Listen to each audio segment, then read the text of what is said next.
on est en guerre. Et en guerre, on est parti demander l'aide à celui qui nous piétine. On lui a demandé des conseils pour notre formation. Il nous a conseillé tout ce qui ne nous servait pas. Un exemple, oui, on a besoin des bavards. Aujourd'hui, tu es journaliste, on est là. Mais est-ce que dans le pays, on avait besoin de tant de journalistes? Non. On avait besoin aussi des gens qui font autre chose. Je vais juste te donner un élément pour que tu comprennes bien. Nous, en Afrique, 70% des personnes vivent de l'agriculture. Mais on a fait de telle manière que nous n'avons pas de collège agricole. On n'a pas de lycée agricole. Pour faire l'agriculture, il faut aller à l'université. Donc, l'élément qui nous servait, on l'a négligé. Tu vas aller dans... et on a fait de telle manière que la majeure partie des gens vont aller faire littérature. Oui, ça c'est la littérature. Mais qu'est-ce qu'on a dit à nos chefs d'État? Parce que j'en ai discuté avec les dirigeants pour dire, mais pourquoi vous faites seulement ça? Les conseillers européens ont dit que ça revenait moins cher. Donc, comme on a convaincu les États d'être pauvres, parce que j'ai dit la pauvreté est d'abord dans la tête. On vient, on rappelle, vous êtes pauvre, vous ne pouvez pas vous permettre de former des ingénieurs. Donc, un pays n'a qu'une seule école qui forme des ingénieurs.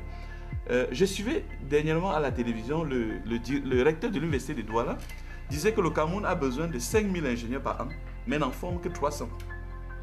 Donc il y a un déficit, parce que pour que le pays se développe, le pays a besoin justement de ces techniciens. Quand je dis ingénieur, c'est un peu caricaturé pour parler des techniciens.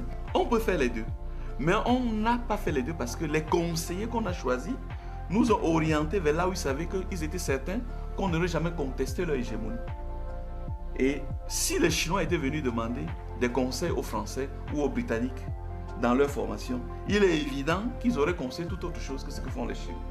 Aujourd'hui, dans l'administration chinoise, le président Hu Jintao, c'est un ingénieur. Donc, ils sont d'abord tous ingénieurs avant de faire les autres formations de politique, de droit, d'économie. Même en 2 ans, on peut devenir médecin. Même en 3 ans, on peut devenir ingénieur.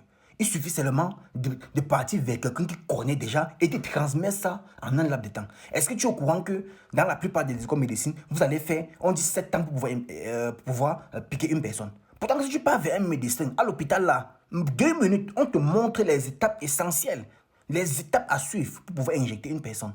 Pourtant, l'impérialisme nous a imposé comment vous devez faire 7 ans. D'ailleurs, avant de commencer à piquer, vous allez faire peut-être 3 ans à l'école, aller en stage peut-être avant de commencer à piquer. 3 ans. Pourtant, c'est un truc que tu te mets, tu parles d'un médecin qui est déjà spécialisé, un médecin qui connaît déjà sa chose. Il t'apprend ça. Est-ce que pour faire de la mécanique, tu as besoin de faire